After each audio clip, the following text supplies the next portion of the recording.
Dini Kam is Tehwar, our initiative ABCD, all about COVID-19 and diabetes, in association with National Health Mission, diabetiesasia.org, World Diabetes Foundation, Ayurved Hospitals, Geeta Seth Jakarta, sponsored by Sugradhana and CIMSME, being upset because you ate your favorite candy in a low sugar binge and you didn't get to enjoy it. That is one of the common problems most of us face. So today we have, hello and welcome to Rabbi Rashi Foundations. Ayurved Hospitals is one of the leading Ayurveda medical care in India. Okay. Ayurved Hospitals is an NABH accredited quality award winning hospitals.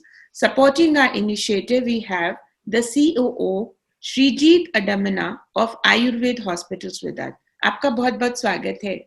Great to interact with you in this very important month as well as very important problem. So, Srijit, first I would like you to introduce yourself to us and your vision being the CEO of Ayurved Hospitals. I am Srijit. I am the COO of Ayurved Hospitals, like Rashi mentioned.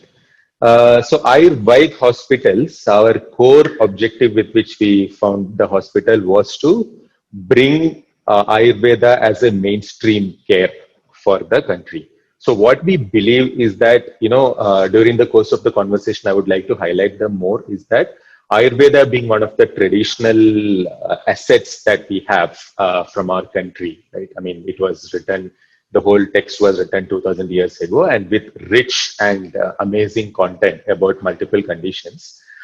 It is something which we truly have to believe as an asset, and there is a lot of goodness that we believe can solve many of the problems in the current context.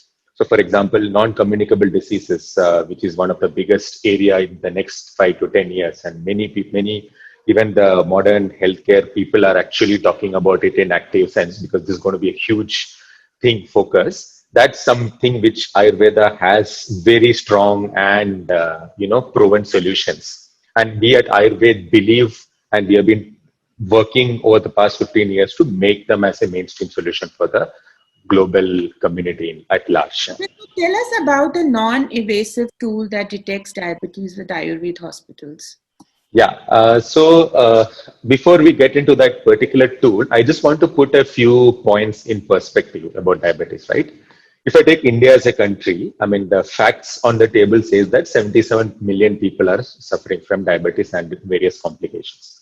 And other data which also is that in the next 25 years, this number is going to be something, if I'm not wrong, it's something like 125 to 130 million. The reason being that many people, even if you look at the way modern medicine has been, or the modern research has been delayering the condition, one of the things that people have identified is that there is something called insulin resistance, which keeps building, let's say, 5 or 6 years before the onset of diabetes. Now, what happens is that many a time this biomarker-based approach becomes a bit too late for us to identify that somebody is actually developing their insulin resistance. If I look at my FBS, HbA1c, etc., and I see that my HbA1c level is greater than 5.7% or whatever it may be, you're too late in the game, right? I mean, already your diabetes has onset. So that's why, even if you look at it, if I say that 125 million in perspective, the people who are sort of building that insulin resistance are likely to progress. So we miss a window of opportunity for the preventive care. The next fact that I wanted to put on the table is that, the modern research of late has been focusing a lot more on the non-linearity of the condition. By that, what I mean is, earlier what we always thought was somebody with an 8% or 9% HbA1c level, for example, there is a solution or there is a bunch of medicine that we can administer to actually control the condition. But what is coming out increasingly is that, for the same output or the biomarker conditions, the disease pathway or the disease progression would be very different, which is something which has come out interestingly. Many research papers over the past couple of years have been focusing on that, which means that linear approach of one-to-one variable approach is very difficult because it's a far more complex condition, which requires far more depth of understanding on the disease. And last part is that, there is also huge emphasis of late. If you see you can also see a lot of investments and startup space, etc. People talking about not only just medicine, but diet and lifestyle control also, which becomes extremely critical for diabetes.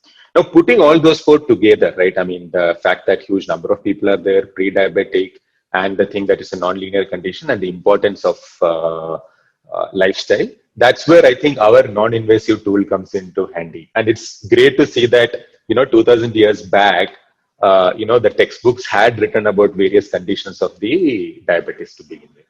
So what we did was that take that classical approach to diabetes and built a tool around it. And we have been, the way it works is that, suppose you come to, Ayurveda, for example, there is a simple questionnaire which is administered to each of you. And based on the questionnaire, and we've been able to identify what is, if you are not diabetic, what is the risk of you developing diabetes? Or if you are diabetes, what is the progression of that diabetes at one axis? And the second one is that what is the severity of condition that you're coming with? So this is the starting point. It is very important for us to identify that, because that's where you'll start looking at what is the kind of condition that you need to solve for. Then the beauty comes in is that then we have a very protocolized five-step approach where the doctor goes into that depth to understand how the disease is progressing, which is where I'm trying to solve for that non-linearity of the problem. So the doctor will have a bunch of standard protocolized assessments and questions through which we are able to specifically say that, okay, your disease severity is this and the disease progression looks like this, right? So it's far more deeper, and that's where the whole thing that you're able to personalize the solutions, which is also something which is important because of this complexity. And once that personalization happens, we are giving you not only just medicine, diet, lifestyle, medicine, and treatment or therapies is being administered. And the beauty of this approach, we are happy that we have done it over 15,000 patients plus till date, the analytical approach has been done to those patients till date, and this also gives us an excellent outcomes. For us, it's a consistent outcome of 4 to 5% reduction for high HbA1c, or 100 points reduction in your FBS levels, etc., has been consistently achieved because of this whole approach. And of course, since we are giving a whole person solution of diet, lifestyle, medicine, and therapy, many a time, lot of other conditions which are ignored. For example, we know that 75% of the patients who come to us for diabetes also complain of heavy fatigue. Or let's say 50% of our patients also complain of either some digestive disorders or, many of them have weight kind of conditions. All those underlying what we call as quality of life conditions are also significantly improved. Srijit, why don't you send across a special message for everyone who's diabetic and facing COVID also? Any special message from Ayurveda hospitals to them? Yeah, so one of the things,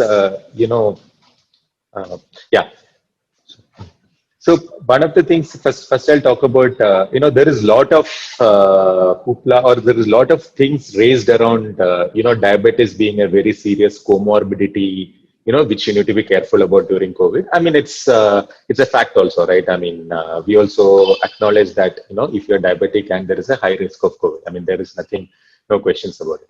But what is important, what we realized is that if you take COVID as an example, right? I mean, in the absence of a clean vaccine, which can actually prevent it completely, all we need to start working on is to improve our immunity, right? Now, if you look at the way the immunity boosters, etc., have been working, is that it's still on if I were to put it in a very crude fashion, it's still on that one size fits all kind of a thing, right? I mean, there won't be much of a differentiation between, let's say, you and me in terms of the COVID immunity boosters that work. So that's where I think, again, we have spent a lot of time to kind of, again, make that personalization very, very relevant. If you are a diabetic patient, it is important to consult your physician, I mean, be it Ayurveda or anybody, to start working closely to understand what are those 4 or 5 things specifically you need to do. Because even if I talk about COVID immunity, right, that one size fits all may not be the right approach. You need to go far more specific. Because if somebody with the underlying inflammation and COVID, the risk of contracting COVID is very different. The disease pathway could be different from somebody who is suffering from, let's say, respiratory disorder and COVID, or let's say diabetes plus respiratory disorder and COVID. So it's important that you kind of place your conditions on the table transparently and understand what needs to be done, right? So that you are also mentally aware. So we also have a beautiful tool. I mean, if you look at it, we have a tool called COVID Siam, which actually does this. So what it does is that it takes you through again a 15 question, 20 question mode.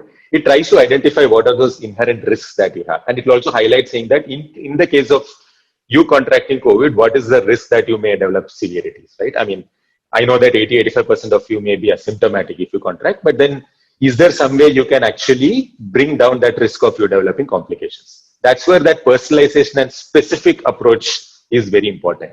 So all I'm trying to say is that if I know that you may be suffering some of the chronic conditions, one tendency is to kind of claw back and wait till COVID gets over. But I would strongly urge against that. Understand what is the risk, talk to a good physician, and take some evasive actions. There is no point in postponing the conditions because we are increasingly seeing people trying to postpone the conditions and getting into more difficulties than trying to address it immediately. That's the message that I would like to have. Don't ever try to postpone addressing your chronic conditions. The message is beautiful from Ayurveda hospitals. Maintain social distance, be safe, be careful, wear a mask, and enjoy your festivities. Get your diabetes check done regularly. Do not avoid, as put by Srijit.